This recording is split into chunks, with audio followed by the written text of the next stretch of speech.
कारण यामध्ये कुठतरी ओबीसीमध्ये फूट पाडण्याचा केविलवाना प्रयत्न आहे। खरं तर जरांगीला एवढी धनगर समाजाची काळजी आहे तर राज्यामध्ये अनेक ठिकाणी मेंढपाळावर हल्ले होत आहेत। विशेषतः जरांगीच्या मातुरी गावामध्ये धनगर बांधवावर धनगर मेंढपाळावर हल्ले झाले, त्यामध्ये जरांगी नावाचीच लोक होते मारहाण करणारे। मग जरांगीने त्या लोकांना का सूचना दिल्या नाही किंवा आपण इथून पुढे धनगर समाजाला त्रास देऊ नका, मेंढपाळांना त्रास देऊ नका, परंतु कुठंतरी आपल्याला नाक खुपसून कशी प्रसिद्धी मिळवता येईल आणि आपलं झेंडा कसा वर नेण्याचा प्रयत्न आहे याच्यासाठी चाललेला खाटाटोप आहे। आणि हे सगळ्या ओबीसी समाजाला खरं तर धनगर समाजाचा जो ST आरक्षणाचा लढा आहे त्याला आमच्या शुभेच्छा आहेत, परंतु तो प्रश्न न्यायालयीन याच्यामध्ये सुद्धा गुंतलेला आहे। आता राज्य सरकार सगळ्यांना झुलवत ठेवण्याचं काम करतं आहे, आंदोलन करायला लावतं आहे, परंतु आता ते आरक्षण मिळेल तो नंतरचा भाग आहे। नाही मिळेल परंतु आज धनगर समाज ओबीसी म्हणून आहे आणि ओबीसीमध्ये त्यांना आज त्यांच्या स्थानिक स्वराज्य संस्थेतल्या जागा कोणी खाल्ल्या, मग त्यावेळी जरांगे का बोलत नाही? त्यावेळी मग का सांगितलं नाही जरांगेने किंवा धनगर आमचा लहान भाऊ आहे, मग लहान भावाला स्थानिक स्वराज्य संस्थेमध्ये जाऊ द्या, आमच्या बोगस कुणबी नोंदीमार्फत प्रमाणपत्र काढलेल्या लोकांना थांबवा आणि धनगरांना तिथं जाऊ द्या। म्हणजे उगं फक्त कोरडा पुळका दाखवायचा, आपली पोळी भाजण्याची आणि समाजामध्ये कुठतरी दुफळी निर्माण करून गटतट करण्याचा प्रयत्न आहे, बाकी काही नाही। तरी राजकारणासाठी हे सगळ्या चळवळी पुढे होते। हे बघा, ज्येष्ठ नेते छगनरावजी भुजबळ साहेब असतील, नामदार पंकजाताई असतील, आता ओबीसीचे ते दोघंच नाहीत, त्यामध्ये ओबीसी उपसमितीचे अध्यक्ष चंद्रशेखर बावनकुळे आहेत, त्यामध्ये दत्तामामा बारणेसुद्धा मंत्री आहेत, संजय राठोड मंत्री आहेत, इंद्रनील नाईकसुद्धा मंत्री आहेत। ओबीसीमधले म्हणजे डझनभर मंत्री असतील, परंतु भुजबळ साहेबांनी आणि पंकजाताईंनीच बोलावं असं कुठलाही विषय नसतो। प्रत्येक मंत्र्याने आपण ज्या जातीत जन्म घेतला आहे, त्या ज्या समूहामध्ये आपण जन्म घेतला त्यासाठी बोललं पाहिजे।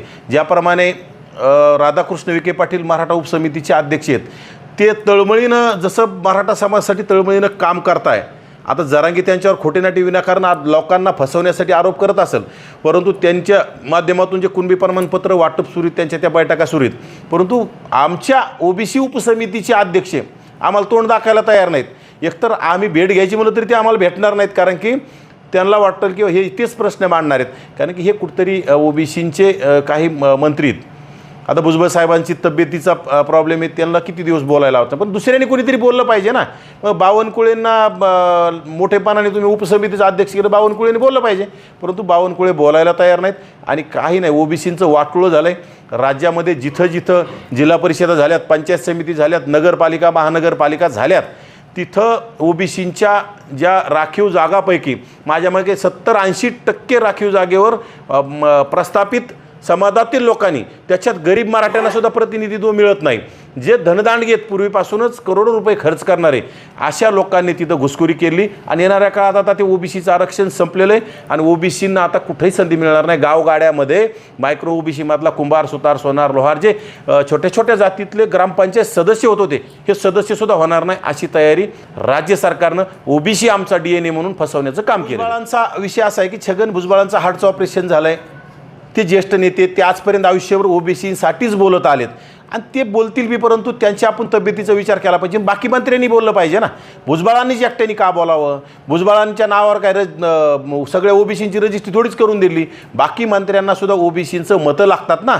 एकट्या भुजबळांनीच बोलायचं आणि एकट्या भुजबळांनीच कुणाच्या बी डोळ्यावर यायचं हे योग्य नाही। सर्व मंत्र्यांनी एकत्रित बसलं पाहिजे, सर्व मंत्र्यांनी एकत्रित मिटिंग करून सर्वांनी आता कुणाला तरी भुजबळ साहेबाच्या बोलायला आता त्यांच्या तब्येतीमुळे जमत नसेल तर कुणाला तरी आता समोर केलं पाहिजे, त्याला बोलायला लावलं पाहिजे आणि ओबीसींचे हक्क अधिकार वाचवण्यासाठी नक्कीच कोणीतरी आता बोललं पाहिजे। रुपाली चाकणकर ओबीसी आहेत म्हणून टार्गेट केलं हा विषय माझा नाही। रुपाली चाकणकर दोषी असतील तर नक्की त्यांच्यावर कारवाई झाली पाहिजे, त्याला काय शिक्षा व्हायची ती झाली पाहिजे, परंतु रुपाली चाकणकर एकट्याच का हा माझा प्रश्न आहे। कारण राज्यामध्ये खराद बाबाकडं, भोंदू बाबाकडं अनेक मंत्री, डझनभरपेक्षा जास्त मंत्री आजच्या सत्तेतले आणि मागच्या सत्तेतले सुद्धा डझनभर लोक तिथं जाऊन भेटलेले आहेत। काही लोकांनी तर रक्ताने आंघोळ केल्यात, काही लोकांनी त्यांचं मूत्र धोंदूबाबाचं मूत्रप्राशन केलेलं आहे। असे अनेक मंत्र्यांचे त्यांच्यासोबत संबंधित तुम्ही जर त्यांचे CDR तपासले, विशेषतः त्या भोंदूबाबाची जर नार्को टेस्ट केली तर नक्कीच किती मंत्री त्यांच्यासोबत येत. मग त्या मंत्र्यावर का कारवाई नाही? एकट्या महिलेवर कारवाई करायची. रुपाली चाकणकर चुकल्या, त्यांच्यावर कारवाई झाली, आम्ही त्याला म्हणजे समर्थन करतो, सरकारचं आम्ही कौतुक करतो, त्यांच्यावर कारवाई केली.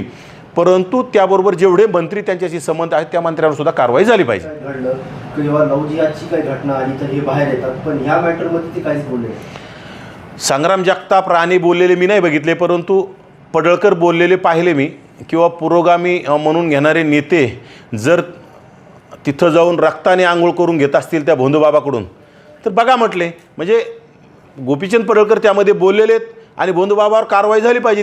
ते मला बोलून चालून तो भोंदूबाबाचे, परंतु बाकी नेते बोलले नाहीत. बोललं पाहिजे, सगळ्यांनीच बोललं पाहिजे. असे राज्यामध्ये अनेक भोंदू महाराज आहेत, भोंदूबाबा आहेत, त्यांच्या माध्यमातून गोरगरिबांना लुबाडण्याचं काम होतं आहे, महिलांचं शोषण होतं आहे, अनेक लोकांचं शोषण करण्याचं काम भोंदू महाराजांच्या माध्यमातून होतं आहे. त्याची सगळी सखोल चौकशी झाली पाहिजे, त्याच्यावर कारवाया झाल्या पाहिजेत. व्हिडिओ आलाय कुठेतरी राजकीय व्यक्ती अशा पद्धतीने वेगवेगळ्या प्रकरणात गुंतलेत, राजकारणाचं अधोगती, राजकीय लोक या माध्यमातून अधोगती. नरहरी झिरवळ ज्येष्ठ मंत्री, पण त्यांनी असं तेच खरं आहे खोटं आहे आता तो म्हणजे मॉर्प आहे व्हिडिओ का खरा आहे ते सुद्धा तथ्य बाहेर आलं पाहिजे. आणि नरहरी झिरवळ त्याच्यात दोषी असतील त्यांचा राजीनामा घेतला पाहिजे. कारण जर तुम्ही तृतीयपंथीयाला जर सोडत नसतील, हे महाराष्ट्र शिव फुले शाहू आंबेडकरांच्या महाराष्ट्रात चाललं आहे काय?